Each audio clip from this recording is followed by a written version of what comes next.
And now we come to trade of the day, the highlights of this week's trades. Let's get into it.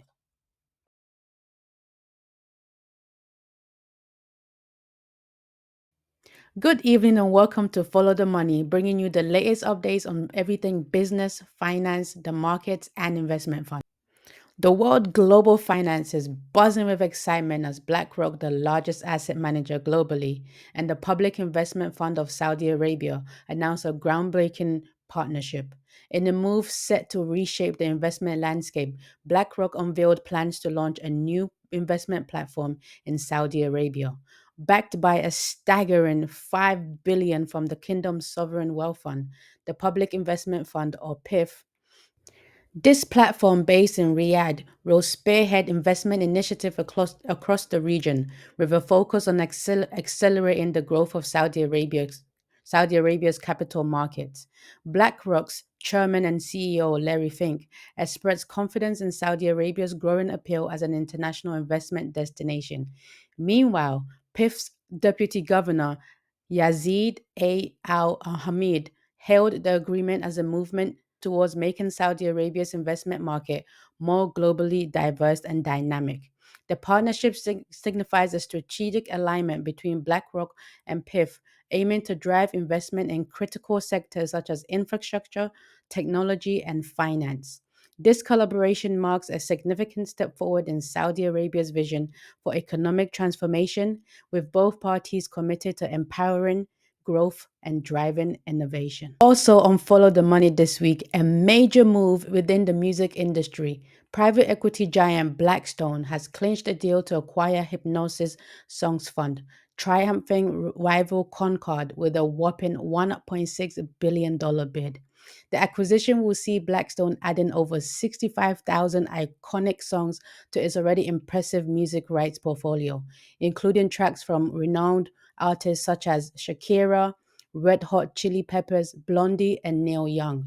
Blackstone's former offer of $1.30 per share outshined Concord's bid of $1.25 per share, promoting Hypnosis to switch its allegiance and withdraw its recommendation for Concord's offer. Following the announcement, Hypnosis shares surged by a whopping 2.7% to £1 6 pence, which is $1.33 in early trade. That's all for Follow the Money this week. Thank you for joining us. Join us again next week for the latest updates in the world of money. Back over to you to the studio for Trade of the Day. Welcome to Trade of the Day, our groundbreaking weekly trading series where we reveal the secrets to achieving consistent 5% per week in the fast paced world of trading. Join us every week on this exhilarating journey as we decode the strategies and mindset needed to harness the power of the market and unlock remarkable financial growth. Whether you're a novice trader seeking to build your wealth or a seasoned investor aiming to amplify your gains, our series is your roadmap to success. Get ready to revolutionize your trading approach and embark on a path towards achieving your financial dreams one week at a time. Also, we love to know where in the world you're tuning in from, so post in the comments below. A reminder, this is not financial advice and that trading comes with real risk. My name is Alice, and I help traders and investors who struggle with confidence to make money in the financial markets, find consistency and scale to achieve financial freedom, time freedom, and location freedom. I believe trading is the greatest wealth building tool of all time, and everyone on this planet needs access to this skill. I'm on a mission to impact 1 million people through trading by 2030. Let's go. Coming up this week, this is how you could have made 5% in the market, taking one trade a week, using one model, risking no more than 2% of your equity, looking to make 1 to 3 risk to reward. Okay, so risking 2% to make 6%. This week, my mentor ICT did a 3-day workshop, which put a lot of puzzle pieces together for me. Okay, especially about buyers and how to determine buyers, when to have buyers and when not to have buyers. The workshop was sick. If you haven't seen it, go watch it right now. As I improve as a trader, the series and the information provided here will also improve, okay? Everything that I share here, I do in my own trading. We had a total of 3 trades this week for a potential return of 12%. But remember, our target is 5% per week. Before we dive deep into trade of the day this week, let's talk about having a trading edge and what that entails. A trading edge is one of the 3 pillars every trader needs to have in their trading to survive and thrive in the financial markets. Confidence in your trading edge comes from 3 things. 1, understanding the market and how it operates. 2, having one trading model that has IPTA signatures. 3, having a plan and process that you follow every single day. Successful trading, it's boring. You're doing the same thing over and over again. This is the 3-step process I use to take trades weekly. Step 1, condition. This is based on a higher time frame directional bias. Step 2, stage. What sets up your trade and what does it look like? Step 3, execution. Can you execute? Have your entry criteria been met to enter the trade? The most important step is step 2, because once you understand where the market is going and you understand the setup, the entry is easy. Also, guys, if you understand price flows that occur around key highs and lows intraday, you'll have everything you need for a setup. Then we have step 1, condition. Determine the high time frame directional bias. Where is the weekly candle likely to go? What is it reaching for? This will give you your condition going into the week. Several factors go into determining the higher time frame bias. There are only 2 options here. The weekly candle is likely to go higher or is likely to go lower. There's no other options. If your weekly analysis suggests that price is going higher, then you're in a buy program and you're hunting long formations. If your weekly analysis suggests that the weekly candle is going lower, then you're in a sell program and you'll be hunting sell formations. This week we were expecting the weekly candle to expand higher. Remember, that doesn't mean that it has to close higher. Then we have step 2, stage. What sets up your trade? What does it look like? First, we look at the economic calendar for the week. It lets us know when to look for a setup. We look for medium to high impact news drives to narrow our focus. We stock setup on calendar day and after the news release. The optimal days to trade this week were Tuesday, Wednesday, Thursday, Friday. Bearing in mind, this week is NFP and it's a special week, okay? For NFP, we're usually looking to be done trading by Wednesday AM session, okay? We usually don't like to be in the weeds and the lined mines, as ICT will put it. Secondly, we look at this: what sets up your trade. What does it look like? This would be your model. Since we were expecting the weekly candle to predominantly expand higher, we went into the market hunting long formations. For our buy model, we want to see price trade below a key low, displacement higher causing a market structure shift, and then we're waiting for price to retrace back below 0.25 to anticipate a setup, okay? It's important to know that you can have both models form within a span of a day or the week, but your highest probability trades will be in the direction of your higher time frame directional bias. Once the stage is set, how and when do you execute? For execution, we're looking to enter on a fair value gap or an order block that was created in the displacement leg that caused the market structure shift. So you have 2 options. You can either enter a limit order at a fair value gap or a limit order at an order block. I usually like to use the low hanging fruit option, meaning the closest one to price action, okay? And then a swing low, stop loss at the swing low, targeting a 1 to 3 always. Here are some factors to consider for high probability setups. We have time, the most important aspect of trading, remember, guys. At what time is this occurring? Then we have range. Where are we within the range? Are we in the upper, mid, or lower quadrant with respect to buy or sell? Depending on your risk tolerance, you can use any fair value gap or order block above or below 0.25 of the fib extension. Liquidity. Is there liquidity or does price create liquidity just in front of the fair value gap or order block? When you get liquidity created in front of the fair value gap or order block, ooh, that's a sweet setup right there. Lastly, when can you no longer enter the trade? Where is the cutoff point? For me, once price leaves the 0.25 fib extension, I can no longer enter the trade. Trading is a solo sport. You have to make it unique to you and your personality. What may work for me may not work for you, okay? You have to make it unique to you. It sounds complicated if you're hearing all of this for the first time, but it's really simple. You just have to keep showing up on the charts and look for them. Now, let's head over to the charts and look for it in price action this week. Welcome to Tracking IPTA. This week, ICT's workshop, though insightful, threw me off a little bit. I'm not using it as an excuse, I'm just being real. You know, you think you know something, and then your mentor comes out and says something completely different, and you end up end up completely second guessing yourself. And it just put a lot of doubt into my head. And I went into the market with those doubts, which I shouldn't have. But as you can see, I took trades that I shouldn't have. I traded past I traded post Wednesday AM session, and on NFP weeks I don't usually like to trade after Wednesday AM session. Okay, and as you can see, I took trades post Wednesday AM session. To fix this, I've made a separate account for trading outside of the model and plan outlined here. So moving forward, this account will be strictly for trade of the day, okay? I ended the week down $1,455, which is roughly 6% of the account, but overall we're still up $2,170, okay, which is about 8.7% of the account. So overall we're still up. Enough of that, guys. Let's get to hunting. Grab your twos. Now, as always, we'll be looking at the charts in bar replay mode. This means two things for you guys. One, you won't be able to see my executions.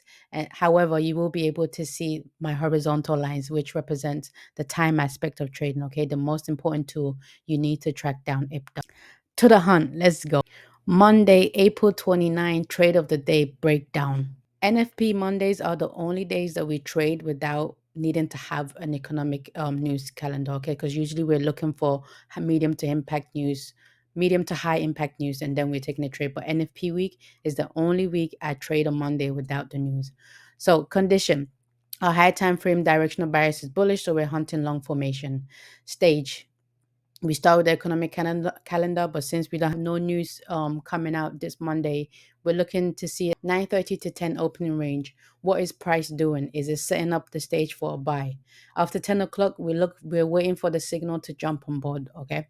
So as you can see, 9:30 to 10 o'clock, we had price displaced down into trading to a kilo. We had liquidity taking below kilo, displacement higher, causing a market structure shift above the kilo. Okay, setting up the stage for a buy in our opening range. So 10:30 come, we're waiting for price to retrace because for our execution, we're looking to enter on a fair value gap or a order block. Okay, so we're looking for a bullish order block in this case.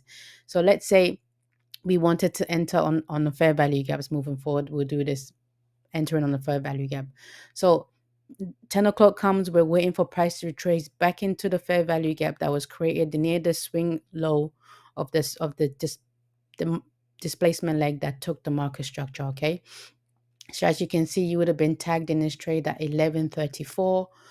Break, don't even get a break even. We go straight to taking out the trade at 1 to 3 at 12:30 for a total time of 1 hour 4 minutes in this trade. Drawdown in this trade was 23 ticks for 6% bagged and tagged in the bag. Okay, for a 25K account, we're looking at 1500.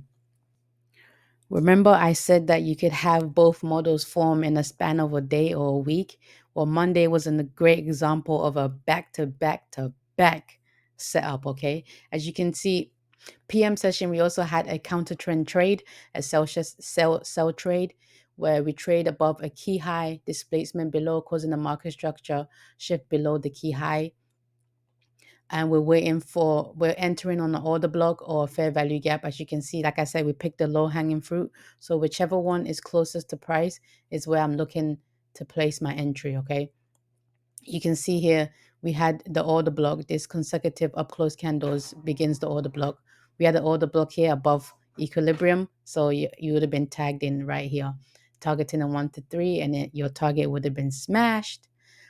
And then also later on in the last hour macro, we also had a buy session, a buy long formation formed. Actually, I should have put that. Why didn't I set this one up? As you can see, we trade below a key low. Displacement higher causes a market structure shift. Fair value gap busy left in a displacement higher. Okay, so we're looking to enter on a fair value gap or order block, lowest hanging fruit, whichever one is above, is below for buys, whichever one is below 0.25. The first one below 0.25. So you've been tagged in at that trade at 316, targeting a 1 to 3, which would have been smashed. Okay, so 3 trades in just that one day, but you would have been done after your setup right here. Okay, so you wouldn't even be looking over here. Tuesday, April 30, trade of the day breakdown. Let's get into it. We had price trade below a key low, displacement higher, causing a market structure shift. Fair value gap busy within the displacement leg that caused the market structure shift. We're looking for order block or fair value gap below 0.25 to set our limit order. We had this order block right here, bearish order block, bullish order block. My bad there. Right here, stop loss below the swing low. You would have been in this trade at 330, didn't get to break even, taken out at 350 for a total time of 15 minutes in a trade. Drawdown on this trade was 104 ticks for 2% loss, okay, minus $500 on a 25K account right here, okay. So this is one of the times where the model doesn't yield you any rewards, but that's okay. Okay, losing is the one thing promised to traders. Okay, you're gonna lose in this game. All right, you have to be prepared for it. Wednesday during FOMC, we had a nice counter trend trade set up. I did get in this trade, and I had a moral dilemma of whether to put my risk management first or my trading model. I chose my risk management, and I was taking out this trade prematurely. But anyway, let me break it down for you guys. So we had price trade up, took buy side in this 4-hour CB, displacement lower causes a displacement lower, but no market structure shift. But the displacement does have a fair value gap CB in it. I'm waiting for a displacement that takes a market structure shift. Okay, that's the model that we have. So we had the displacement right here, taking the market structure shift below the key high. We're waiting for a fair value gap or bearish order block that's created above 0.25. We have this order block right here above 0.25. You also had this CB, which would be the first one, low hanging fruit. So your entry would have been right here. Stop loss above the high, swing high over here, targeting a 1 to 3. I had gotten at this CB. I put my stop loss here because that's where 2% allowed me to put my stop loss. I was taken out. Model says swing high. Model or risk management. Which one would you choose? Post in the comments below. Thursday, May 2nd, trade of the day breakdown. Okay, let's get into it. So our condition is bullish. We're hunting long formation. Okay, the stage, they always start with the economic calendar. And as you can see, we had high impact news coming out at 8:30, unemployment claims. We don't really care about the information that's coming out. Okay, we're just using the news as volatility. Okay, 9:30 to 10 o'clock is the opening range. We're not trading. We're looking to see what price is doing. Is it setting up the stage for a buy? Okay. And then 10 o'clock, we're waiting for the signal to enter the trade. And as you can see, 9:30 to 10 o'clock, we had a counter trend trade set actually. We trade above a key high, displacement lower, causing the market structure shift. Fair value gap left in a displacement that causes the market structure shift. We had price trickle down. We had a bearish order flow coming down. 10 o'clock, we're waiting for the signal. As you can see, we trade below a key low, displacement higher, causes a market structure shift.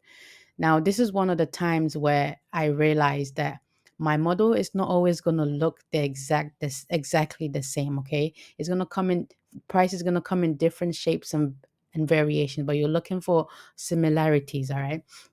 We trade below a kilo, displacement higher. Although we didn't take this market structure shift, it does take a short-term high over here above the key low. Okay, so that is regarded as a market structure shift. Okay, so displacement higher causing a market structure shift. We're waiting for price to retrace into a fair value gap or bullish order block below 0.25. A low hanging fruit 0. We have a fair value gap busy right here below 0.25. It also creates a liquidity in front of the busy, which is one of the things needed for a high probability setup. Okay, so entry would have been tagged at 10:21, breaking even at 10:32. And you don't have to break even. I just like to break even because I just like to feel safe. I just like to secure my money, like risk management, capital preservation, always key for me. So I put in place somewhere to break even so I don't have to worry about the trade. Would have been breaking even at 10:32, getting out the trade for 1 to 3 at 1:13 for a total time of 2 hours, 42 minutes in this trade. Total drawdown on this trade was 9 ticks for 6% bagged and tagged. So Wednesday, we took a L. Monday, 6%. Tuesday, minus 2%. Thursday, plus 6%, giving you a 12% total for the week. That'll be all, guys, for tracking IPDA. But remember, NFP weeks, we're not looking to trade post Wednesday AM session. Even though I've shown you setups forming and it panning out during NFP week, the market is highly manipulated. Okay, so it's a hit and miss, but it's up to you. Like I said, trading is a solo sport. You make it tailored to your personality. This week, we were anticipating the weekly candle to expand higher. And as you can see, we had an expansion to the upside. The week did close bullish and we had the up close candle. We were able to hunt down multiple buy formations that netted us our 5% for the week. Every week, I'm learning more about IPTA and I'm growing as a trader. I'm loving it. This is the place to be, guys. I'm telling you. This week, we showed you multiple opportunities that could have netted you at least 5%. With a 2% risk, if you had taken all three of these trades, you're looking at 12% for the week. Not bad. Okay? But remember, we're only looking for one trade that will net us 5% for the week and we're done trading. As traders, we must be content with enough and we must limit our trade frequency. The less you're in the market, the less of your money it will take. I hope you found Trade of the Day insightful and hopefully you enjoyed this one. Deciding to become a trader is the best decision one will ever make. It is the fastest way to build the life that you want. And too many of us fail. 90% actually, because we're not equipped with the right tools to ensure survival, let alone thrive. Trade of the Day is about showing you how we at Am the Trader are doing it and how you can do it too. Always remember, this skill is not easy to master, but it's also not impossible. You only fail when you quit. Thank you for joining us. Thank you for watching. See you all next Saturday, same time, same place. Happy hunting, guys.